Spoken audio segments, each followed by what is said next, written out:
రాజ్యంలో సోనియమ్మ మాట నిలబెడతామంటూ సోనియా గాంధీ గారిని ఉటంకిస్తూ ముఖ్యమంత్రి రేవంత్ రెడ్డి చెప్పిన మాట.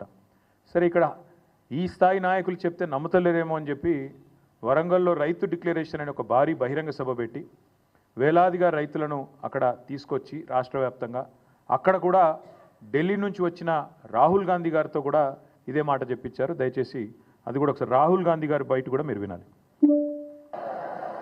हमने वरंगल डिक्लेरेशन किया और उसमें हमने तेलंगाना के किसानों से वायदे किए. मैंने कर्जा माफी की बात की, एमएसपी की बात की, 15,000 रुपए प्रति एकड़ डायरेक्ट बेनिफिट हम किसानों को देने जा रहे हैं. और रेवंत जी ने पूरा डिक्लेरेशन पढ़ा. ये सिर्फ एक डिक्लेरेशन नहीं है, ये किसानों के लिए कांग्रेस पार्टी की गारंटी है. ఇది డిక్లరేషన్ కాదు, కాంగ్రెస్ పార్టీ రైతులకు ఇచ్చే ఒక గ్యారంటీ. రేవంత్ రెడ్డి గారు కూడా మొత్తం చదివిన డిక్లరేషన్ నేను కూడా చదువుతున్నా అని చెప్పి 15,000 రూపాయలు ఖచ్చితంగా ఇస్తామని చెప్పి రాహుల్ గాంధీ గారు వరంగల్లో వేలాది మంది రైతుల సమక్షంలో తెలంగాణ రైతులకు ఇచ్చిన మాట. అందుకే ఇవాళ తెలంగాణ ప్రభుత్వం తీసుకున్న ఈ నిర్ణయం ఏదైతే ఉందో 15,000 రూపాయలు ఇస్తాం ఎకరానికి అని చెప్పి ఇవాళ 12,000కే కుదించి సంబురాలు చేయమంటున్న రేవంత్ రెడ్డి ప్రభుత్వం ఖచ్చితంగా తెలంగాణ ప్రజానీకాన్ని తెలంగాణ రైతాంగానికి తీరని ద్రోహం చేస్తున్నది, తీరని అన్యాయం చేస్తున్నది. ఈ ద్రోహాన్ని ఈ వంచనని తెలంగాణ రైతులు ఎట్టి పరిస్థితిలో మరి క్షమించరు అనేది తప్పకుండా మా పార్టీ యొక్క ఆలోచన. అందుకే నమ్మి ఓటేసిన పాపానికి డిక్లరేషన్ల పేరిట మీరు ఇచ్చిన వాగ్దానాలు గ్యారంటీల పేరిట మీరు చెప్పిన మాటలు పచ్చి మోసం అని చెప్పి ఇవాళ తెలంగాణ రైతన్నలందరికీ అర్థమైంది. కాంగ్రెస్ పార్టీని ఖచ్చితంగా భవిష్యత్తులో పాతరేస్తారని చెప్పి మేమైతే బలంగా అనుకుంటా ఉన్నాం. నిజంగా చెప్పాలంటే మోసం అనే పదం కాంగ్రెస్ పార్టీకి సంబంధించినంత వరకు చాలా చిన్న పదం. దగా, నయవంచన ఈ పదాలు కూడా నిజంగా చెప్పాలంటే సరిపోదు. డిక్షనరీలో కొత్త పదాలు ఎతకాలి వీళ్ళు చేసిన ఈ ద్రోహానికి. అందుకే ఇది ఒక చీకటి అధ్యాయంగా మిగిలిపోతుంది. కపట నాటకాలకు, నోరు తెరిస్తే పచ్చి అబద్ధాలకి, ఇంకొక మాటలో చెప్పాలంటే అబద్ధానికి అంగీలాగు దొడిగితే ఇగో ఈ కాంగ్రెస్ పార్టీ నాయకత్వంలాగా ఉంటుందని చెప్పి వాళ్ళ రాష్ట్ర రైతాంగాన్ని మొత్తానికి కూడా అర్థమైంది.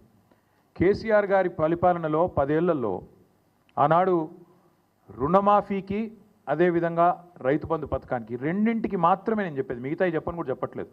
డైరెక్ట్గా రైతుల ఖాతాల్లో పడ్డ పైసల గురించి మాత్రమే చెప్తున్నాను నేను.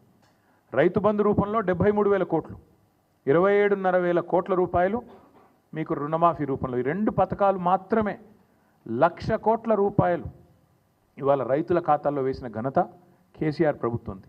ఇవాళ ఎన్నికల్లో మాట ఇవ్వకపోయినా, ఎన్నికల్లో ఓట్ల కోసం మీలాగా డిక్లరేషన్ల పేరిట మోసం చేయకపోయినా రైతు బంధు లాంటి పథకాన్ని భారతదేశంలో పెట్టిన మొట్టమొదటిసారి పెట్టిన నాయకుడు స్వతంత్ర భారతదేశంలో కేసీఆర్ గారు. అందుకే కేసీఆర్ గారు రైతు బంధుగానే ఉంటారు, రేవంత్ రెడ్డి రాబందుగానే మిగిలిపోతాడు, రైతుల పాలిట రాబందుగానే మిగిలిపోతాడనే మాట నేను ఖచ్చితంగా చెప్తా ఉన్నాను. రేవంత్ రెడ్డి గారే చెప్పినారు, ఇంకా చెప్పాలంటే చాలా వీడియోలు ఉన్నాయని చెప్పిన మాటలు. డిసెంబర్ 3కు ముందు తీసుకుంటే 5,000, డిసెంబర్ 3 తర్వాత తీసుకుంటే 7,500 రూపాయలు ఇస్తానని చెప్పి ఆనాడు ఎన్నికల కమిషన్కు ఉత్తరం రాసి రైతు బంధు ఆపి సన్నాయి నొక్కులు నొక్కినవాడు రేవంత్ రెడ్డి. ఆ రోజు 10,000 రూపాయలు కేసీఆర్ గారు 2 పంటలకు ఇస్తుంటే 3 పంటలకు ఇయ్యవా, 3వ పంటకి ఇయ్యవా అని అవహేళన చేసినవాడు రేవంత్ రెడ్డి. 10,000ను బిచ్చమన్నవాడు, ముష్టి అన్నవాడు రేవంత్ రెడ్డి. మరి ఇవాళ మేము అడుగుతున్నాం, 10,000ను ముష్టి అంటివి, బిచ్చమంటివి, 15,000 ఇస్తానంటివి, ఇవాళ 12,000కు సరిపడి మళ్ళీ అదేదో గొప్ప విషయంలాగా చెప్పుకుంటే సిగ్గనిపిస్తలేదా నీకని అడుగుతా ఉన్నాం. కనీసం మాత్రం చీమగుట్టినట్టన్నా అనిపిస్తలేదా? ఇచ్చిన మాటలు ఈ రకంగా సిగ్గు లేకుండా తప్పుతుంటే కనీసంగా కూడా ఏం అనిపిస్తలేదా అని అడుగుతా ఉన్నాం. ఓడదాటదాకా ఓడమల్లన్న, ఒడ్డుకెక్కినాక బోడమల్లన్న. ఇక అది కాంగ్రెస్ పార్టీ యొక్క వైఖరి మొదటి నుంచి కూడా. రాహుల్ గాంధీ నుంచి మొదలు పెడితే రేవంత్ రెడ్డి దాకా అందరి వైఖరి అదే. నేను అడుగుతా ఉన్న రాహుల్ గాంధీని కూడా, కష్టం వస్తే వస్తా అంటివి, ఇది నా గ్యారంటీ అంటివి, పిలువుండ్రి వస్తా అంటివి. వాళ్ళ తెలంగాణ రైతులు అడుగుతున్నారు, రాహుల్ గాంధీ గారు ఎక్కడున్నారు మీరు? అసలు మీ ప్రభుత్వం ఇన్ని మోసాలకు పాల్పడుతుంటే రైతు భరోసాని కూడా ఇవాళ రైతు నిరాశగా మారుస్తుంటే, రాష్ట్రంలోని రైతాంగాన్ని నయవంచన చేసి గొంతుకొస్తుంటే ఎక్కడ ఉన్నావు రాహుల్ గాంధీ నేను అడుగుతా ఉన్నా. వచ్చే దమ్ముందా? వరంగల్కి వస్తావా? ఏదైనా ఒక గ్రామానికి వచ్చి రైతులతో కూర్చుంటావా? మాట్లాడతావా? కనీసం ఎందుకు ఈ రకంగా మోసం చేస్తున్నదో నీ రేవంత్ రెడ్డి ప్రభుత్వం చెప్పే ధైర్యం ఉందా? మేనిఫెస్టోలో ఇచ్చిన మాటను నిలబెట్టుకున్నందుకు ముందుగా ముఖ్యమంత్రి నుంచి మొదలు పెడితే రాహుల్ గాంధీ దాకా ఖచ్చితంగా తెలంగాణ రైతాంగానికి క్షమాపణ చెప్పాల్సిందే. మీరే ఇచ్చినారు వ్యవసాయ డిక్లరేషన్ అని, మీరే చెప్పినారు మాటలు, బోనస్ అన్నారు, ఇంకోటి అన్నారు, చాలా బోగస్ మాటలు మాట్లాడినారు. కానీ వీటన్నిటికంటే దరిద్రం, వీటన్నిటికంటే నికృష్టమైన మాట నిన్న రేవంత్ రెడ్డి గారు మాట్లాడినారు. ఇది పేపర్లో రిపోర్ట్ అయింది, దాని ప్రకారమే నేను మాట్లాడుతూ ఉన్నా. తెలంగాణ కాకుండా ఉమ్మడి ఆంధ్రప్రదేశ్లోనే బాగుండే ప్రభుత్వ ఉద్యోగులకనే ఒక నికృష్టమైన భావదారిద్రపు మాట తెలంగాణ ముఖ్యమంత్రి మాట్లాడడం అనేది ఇది నిజంగా కూడా తెలంగాణ ఆత్మగౌరవాన్ని కించపరచడమే. అసలు నీకు సిగ్గుందా? ఉద్యమంలో ఎన్నడూ రాలేదు కనీసం కలిసి, ఇవాళ సిగ్గు లేకుండా ఆ ముఖ్యమంత్రి పదవిలో కూర్చొని కూడా ఈ భావదారిద్రపు మాట మాట్లాడడానికి ఒక తెలంగాణ బిడ్డవు కదా, కనీసం రేషమని ఉండాలి కదా. ఎక్కడున్న తెలంగాణ ఎక్కడ పోయిందండి? 10 ఏళ్లలో భారతదేశానికే ఆదర్శంగా నిలబడ్డ తెలంగాణను పట్టుకొని ఉమ్మడి ఆంధ్రప్రదేశ్లోనే బాగుండే పరిస్థితులను మాట్లాడడానికి నీకు మనసెట్లు వచ్చింది? నీ రాష్ట్రాన్ని నువ్వే కించపరచడానికి నువ్వు ముఖ్యమంత్రి అనే ఇంగితం కూడా నీకు లేదా? ఆ మాత్రం సోయి కూడా లేదా అని బాధతో అడుగుతా ఉన్నా. ఒక ముఖ్యమంత్రి పదవిలో కూర్చున్నావు, అదృష్టవంతుడివి నువ్వు. ఎంత గొప్పగా మాట్లాడాలి నువ్వు నీ రాష్ట్రం గురించి, నీ ప్రభుత్వం గురించి కూడా గొప్పగా చెప్పుకోవద్దంటలేదు మేము. కానీ రాష్ట్రాన్ని చిన్నగా చేసి చూపెట్టడం అనే దౌర్భాగ్యం అనేది అయితే ఉందో నిజంగా కూడా బాధాకరం. ఇంకా దారుణం ఏంటంటే రాష్ట్రాన్ని చిన్నగా చేస్తాడు. ప్రభుత్వ ఉద్యోగుల పరిస్థితి అట తెలంగాణలో బాగా లేకుండానట, ఉమ్మడి ఆంధ్రప్రదేశ్లో బాగుండేనట.